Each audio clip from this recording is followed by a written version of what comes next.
You are watching KVU 25 News Now at 10.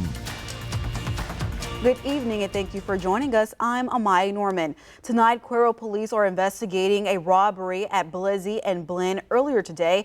Officers say a suspect walked into the business and got away before police arrived. Cuero PD has released images of the person they're looking for. If you recognize the suspect or have any information about the robbery, you're urged to call Cuero police at 361-275-5734. Police say all tips and even small details can help lead to an arrest.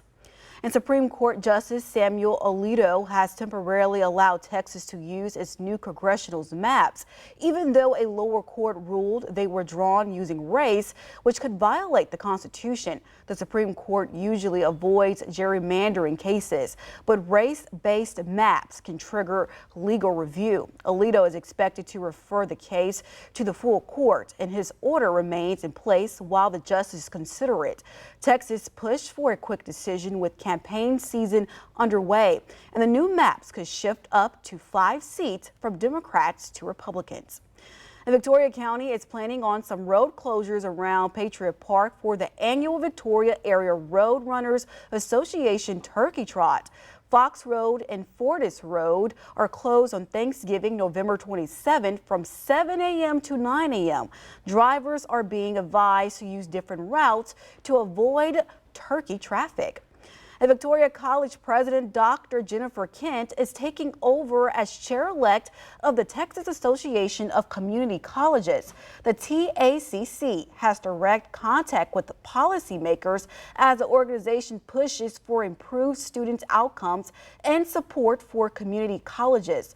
As legislative chair, Dr. Kent will lead the effort to identify statewide needs and set the plan on how the committee will advocate for student success.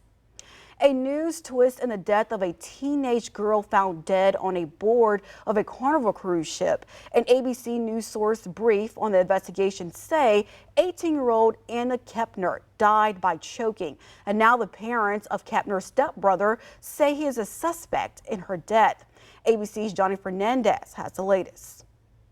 Chilling new details in the death of 18-year-old Anna Kepner, found dead on board a Carnival Horizon cruise ship following a vacation to the Caribbean with her family. ABC News sources briefed on the investigation say the Central Florida teen died by asphyxiation, an arm held across her neck. 2 bruises were also found on the side of her neck, according to the source. The source also says preliminary information showed no signs of sexual assault and no appearance of drugs or alcohol in the teen's system. There's apparently an FBI investigation ongoing. This comes just a day after Kepner's stepmother was seen for the first time on camera in a separate custody dispute, after she identified one of Kepner's stepbrothers as a suspect in her death. The older child is a suspect in the death of the stepchild, an 18-year-old daughter that was in the same room, staying in the same room on the cruise ship. The attorney says that stepbrother was immediately hospitalized after the incident. The FBI and Miami-Dade Medical Examiner's Office declined to comment, citing the ongoing investigation. Johnny Fernandez, ABC News, New York. Some alarming health news from the state of Washington. The state health department reports an individual has died of complications from a bird flu strain never before reported in people. Authorities say the patient was an older adult with underlying health conditions. The individual was in a hospital undergoing treatment for bird flu when the person died. It is the first report case of bird flu in a person in the United States in 9 months. And this is only the second reported death from the virus. The CDC says the risk of a person contracting bird flu remains very low. Bird flu usually infects domestic or wild birds and some other animals. Now let's go to Trey Mining with the first look at our forecast. Trey, this week is Thanksgiving week and people will be traveling home. How is the weather going to be looking for those travelers? Well, it depends on what day that you'll be traveling. If you're traveling the first part of the week, may have to deal with some rain showers around here and most of the state of Texas. But getting closer to Thanksgiving, maybe a little better. More on that in the 7-day coming up a little bit later on. First of all, a few rain showers linger. There is a weak frontal boundary along the coastal zone, so providing a little bit of lift. Sea drift there to Refugio. Very light showers there. Also south of Palacios. So we'll keep the rain chances in somewhat. Small rain chances, at least for the time being, because that frontal boundary is nearby. 68 degrees currently. And so northerly winds behind the front. We're on the north side of the front here in Victoria. Front along the coast. And humidity still up there, 73%. So dealing with the humidity still. And maybe a few rain showers here and there. What about Thanksgiving Day? Looks like it could be a little bit cooler. Hey, yeah. We'll talk about that coming up in your full forecast. Amaya? Thank you, Trey. 2 winter storms could disrupt Thanksgiving travel. Heavy rain may hit Texas and the Southwest this weekend, followed by snow in the Midwest and rain in the Northeast by midweek. Jen Sullivan has what travelers can expect. Airports across the country are bracing for the busy holiday season. The FAA is predicting this to be the busiest Thanksgiving travel period in 15 years. As we go into the holiday, it's going to be full. It's going to be packed. The airlines are ready. The air traffic controllers are back.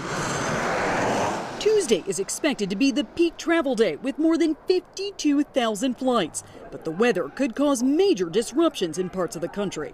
From this weekend into early next week, there's one system and then another system moving in. A large portion of the country could see rain this weekend, with the worst hitting parts of Texas and the southern plains. The second system bringing a cold front, where rain could turn to snow in some areas like Minneapolis as early as Tuesday. This comes as AAA expects a record-breaking 82 million people to travel 50 miles or more next week, with at least 73 million on the roads. You should not be driving in inclement weather.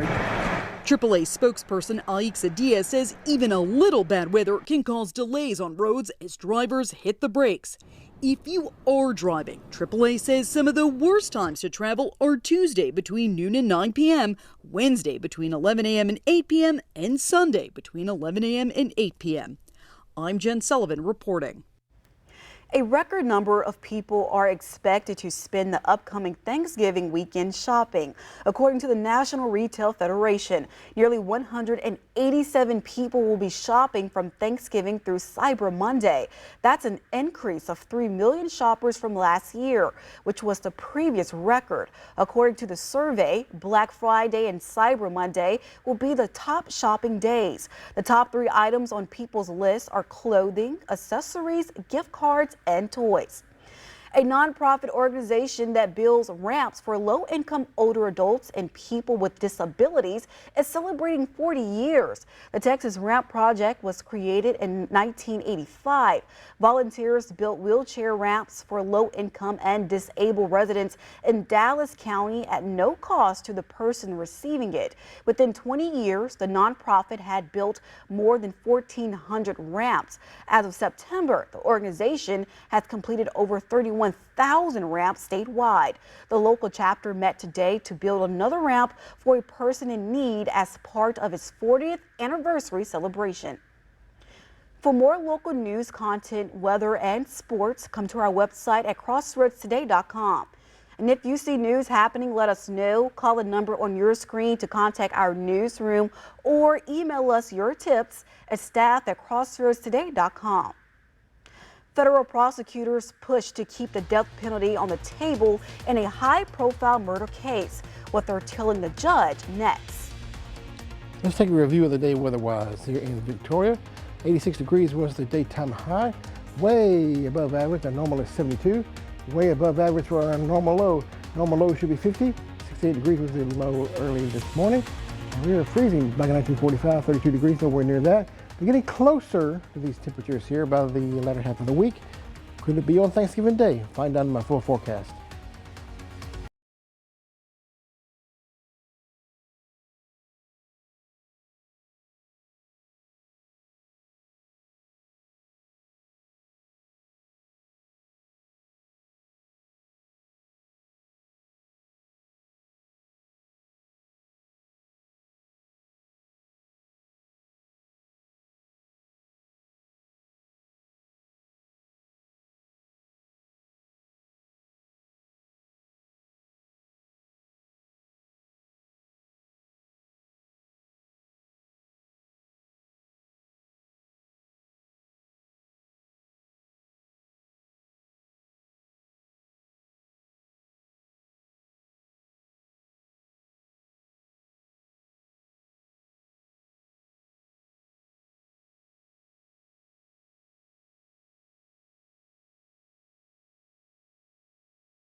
Are urging a judge not to remove the death penalty from the case of Luigi Mangione, who was accused of killing United Healthcare CEO Brian Thompson last year. Mangione's attorneys argued he can't get a fair trial because of comments made by Attorney General Pam Bondi. But prosecutors disagree in a filing Friday, saying tools like jury questioners can ensure fairness. They also asked the judge to reject a defense request to suppress evidence taken from Mangione's backpack during his arrest. Mangione has pleaded not guilty to all charges. President Trump today weighing in on the resignation of who used to be one of his biggest allies in Congress. Republican Representative Marjorie Taylor Greene surprising many last night. She says she's quitting Congress. ABC's News senior White House correspondent Selena Wang has the details. I said go your own way. President Trump today on his very public split with Marjorie Taylor Greene, who's now quitting Congress. I'll be resigning from office with my last day being January 5th, 2026. For years, Greene was synonymous with Trump's MAGA movement, standing firmly by his side after the January 6th Capitol attack. But lately, a growing rift in the relationship. The president not ruling out backing a GOP challenger for Marjorie Taylor Greene's congressional seat. Once I left her, she resigned because she would never have survived a primary. It all started when the Georgia Republican accused the president of betraying his America First campaign promises, publicly criticizing him on several issues. I just disagreed with her philosophy. Greene then pushing for the release of the Epstein files, Trump calling her a traitor. Standing up for American women who were raped at 14 years old, trafficked and used by rich, powerful men should not result in me being called a traitor and threatened by the President of the United States. In her announcement last night, Greene speaking directly to the president's base. If I am cast aside by the President and the MAGA political machine, then many common Americans have been cast aside and replaced as well. But the president not ruling out a reconciliation. Sure, why not? I mean, I get along with everybody. And sources tell us behind the scenes, Greene fuming over another issue. President Trump not backing her bigger ambitions to potentially run for U.S. Senate or governor of Georgia. Selena Wang, ABC News, the White House. Several Democratic lawmakers say they received bomb threats after appearing in a video urging U.S. troops to refuse what they call a legal order. Spokesperson from representatives say their district office were targeted Friday, and Senator Elisa Slotkin's home also received a threat. They're among 6 lawmakers who released the video earlier this week. President Trump later called their message seditious behavior punishable by death. The lawmakers have condemned his remarks. And Republicans have been receiving threats as well. Indiana Governor Mike Bryant says he and his family have received growing threats, and at least 8 Republican state senators reported intimidations or even tricked police into showing up at their home this week. Most of these threats happening after the Senate said no to the governor's request for a special meeting about changing voting districts. Concerns over political violence have been rising nationwide, especially after the assassination of Charlie Kirk in September.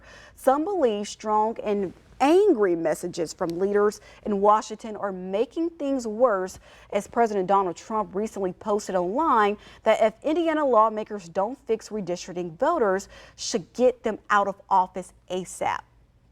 Talks to end the war in Ukraine begin tomorrow. Ukrainian officials are considering a U.S.-backed peace plan that could require major concessions to stop the nearly 4-year conflict. Marcus Moore has the latest from London. Your final offer to Ukraine? No. After setting a Thanksgiving deadline for a Russia-Ukraine peace agreement, President Trump today said the latest U.S. plan is not his final proposal. Ukraine's President Zelensky wrestling with the concessions he'd have to make as part of the deal to end the brutal and nearly 4-year-long war with Russia. Leaders from European allies, Canada and Japan at the G20 summit today also raising concerns about Ukraine ceding territory and limiting its military. All matters about Ukraine must be determined in the end by Ukraine. The 28-point plan includes demands Ukraine give up all of the Donbas region in the east and reduce its military to 600,000 soldiers. The agreement would also bar Ukraine from ever joining NATO or allowing European peacekeepers into a proposed buffer zone. But the U.S. would offer a NATO-style security guarantee should Russia invade again. As for Russia, it would see sanctions lifted and possible future economic cooperation with the United States. I would like to get the peace. It should have happened a long time ago. We're trying to get it ended. One way or the other, we have to get it ended. And so much is at stake. Ukrainian President Volodymyr Zelensky says that his delegation will be meeting with U.S. officials starting tomorrow in Geneva. Marcus Moore, ABC News, London. Gunmen kidnapped more than 300 children and teachers from St. Mary Catholic School in Nigeria on Friday. The Christian Association of Nigeria says 303 students and 12 teachers were taken. Students are between 10 and 18 years old. No group has claimed responsibility, but elite teams have been sent to search for them. Nigeria government denies claims of Christian prosecution, but says it is working with the U.S. to address threats from extremist groups. Experience our digital streaming service Crossroads Today Plus. Stream our daily newscasts and much more using your connected TV. Just download Crossroads Today Plus on your Roku, Amazon Fire TV, Apple TV, or Android TV. Search Crossroads Today Plus. And once again, a few rain showers along the coastal zones currently near Seadrift, Port Lavaca, just south of there, near Port O'Connor. One near Palacios, just south of there, actually in the Gulf, south of Matagorda Bay. So we'll keep the rain chances in slightly for you today and tomorrow. What about cooler weather for the Thanksgiving holiday? Is that the case? Well, let's find out coming up next in your full forecast. Here's a look at what you can expect on Community Crossroads. We hear from the Victoria Symphony. We learn about an artisan market. We hear from the Salvation Army and the VISD Education Foundation. Yeah, we'll take them for anywhere. You want to come? People want to come from Corpus Christi or Houston, wherever. We'll take you from everywhere. Come here, Roger, and Victoria on February 7th.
Good evening, everyone. Trey Mining here. Hope you had a great Saturday. It was rather warm for this time of year, definitely way above normal for a normal high and low.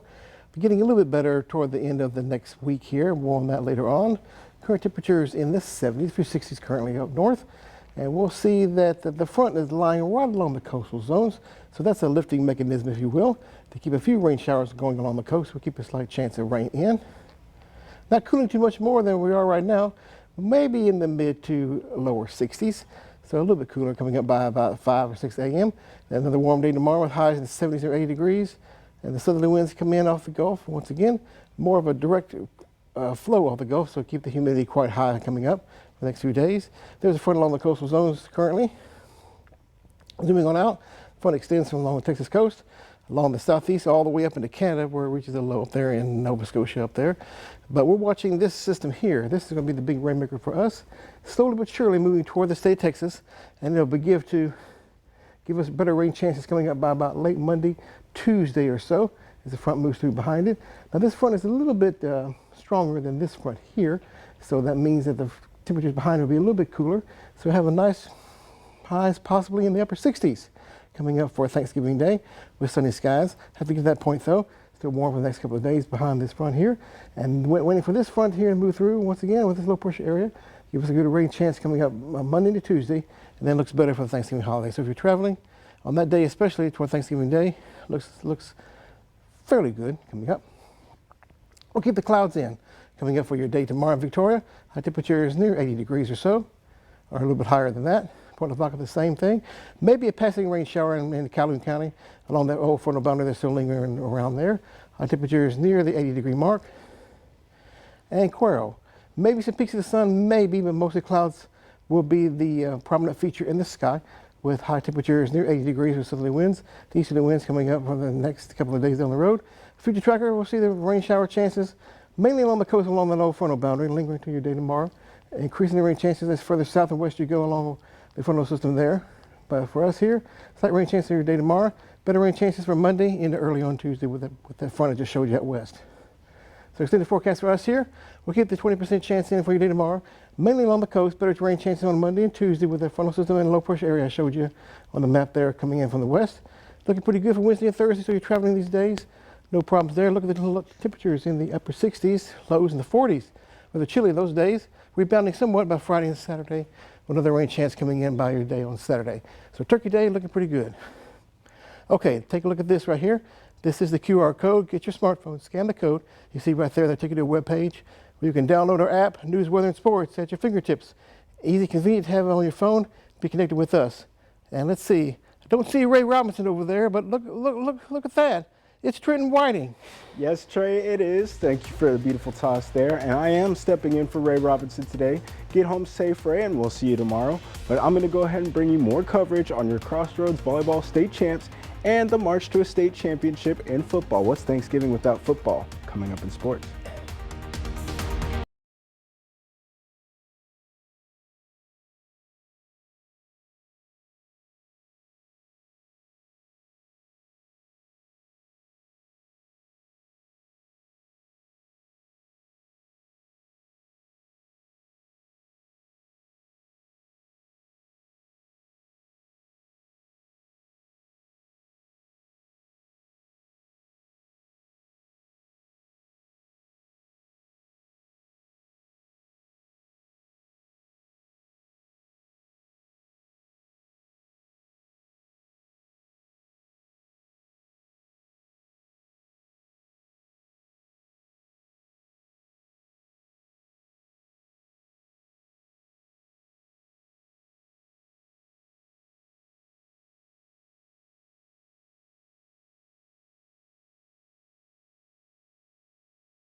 What's up, Crossroads? The Goliad volleyball team will be celebrating all year long after winning the state championship against Bushland. It was a dominant performance all playoffs long. They didn't lose a single set throughout this postseason run. Such a historic run, of course, had to end in glory for the Tigerettes. But let's go ahead and hear from both coaches talking about this big Goliad victory. Everybody knows their role, so outsides, right sides, you get a set, you put a ball down, more than likely you will be open because they're going to hang tight pretty heavy to these middles. So always a game plan, but staying in character this game was huge. So coming into this, just making sure this is what we do, this is our game plan, stick with it, don't let them get you out of your comfort zone. Again, All right, well, congratulations to those Goliad Tigerettes avenging their loss last year to Bushland. But we'll jump right to football. Goliad's at the top of the mountain in the state for volleyball, but some Crossroads football teams are continuing their hike with a bunch of victories in this round. And we'll talk about the Ganado Indians, who won their matchup against the Thorndale Bulldogs. It was an easy win for Ganado, taking a 35-14 victory. A couple of big plays from Landon Arriaga and Austin Pena. Arriaga spoke with Ray Robinson after securing that big win in the area finals. There's a lot of excitement, way to go on the field, just dominate. I mean, we've been practicing all week. I mean, it's just a fun experience. Coach said it all week. I mean, they're a pretty physical team. Don't go in big-headed. So, I mean, we went into the game. I mean, they were a pretty physical team, and I think we just, I think we did good. The Bay City Black Cats are also moving on after a dominant performance against the Austin area LBJ school earlier today, actually. Bay City scored 3 times in the first half and survived a 16-point fourth quarter by LBJ Austin to hold on to the 34-19 victory. Bay City will move on to face Davenport in the next round, and Davenport just got done beating another Crossroads team, Calhoun, by a score of 38-28. Well, details are to come on the date and time of that next matchup. We'll jump to some national news, some near and dear news to me. Former Houston Rockets guard and future Hall of Famer Chris Paul announces he will retire after this year. The 12-time All-Star helped Houston to its most regular season wins of all time back in 2018 when they made it 1 game away from the finals. If y'all remember that, I remember it. CP3 will retire as a Clipper where he made most of his legacy. Paul will retire in second of all time for career assists behind only the great John Stockton. And that'll do it for your sports. Obviously, goodbye to Chris Paul. It's been a great career. 1 game away and a hamstring away, actually, but we'll miss your efforts here on the basketball court. But that'll be it for me. Amaya? Yes, farewell to Chris Paul. A new AI-powered exhibit at the National Archives is changing how visitors experience history. What the American story offers ahead.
Celebrating the grand opening of an exhibit driven by AI. The multi-year project and exhibit is called The American Story. The incorporation of the AI lets guests have a customized experience at the museum based on their own interests. Guests can use the interactive areas to see more of what the National Archives has to offer. Interesting. Interesting. Well, interesting. Yes. AI runs the world. AI at this point runs the world. So yeah. Let's see how the weather's going to be looking for Thanksgiving. No, not too bad, not too bad. Rain chances a little bit today, the rest of the evening along the coast, and tomorrow. Better chances Monday and Tuesday. But look at Turkey Day. The big fat turkey there. You see, you see there on the 5-day. Highs in the 60s, a little bit cooler by then. Yes. Thank you for joining us. Have a good night.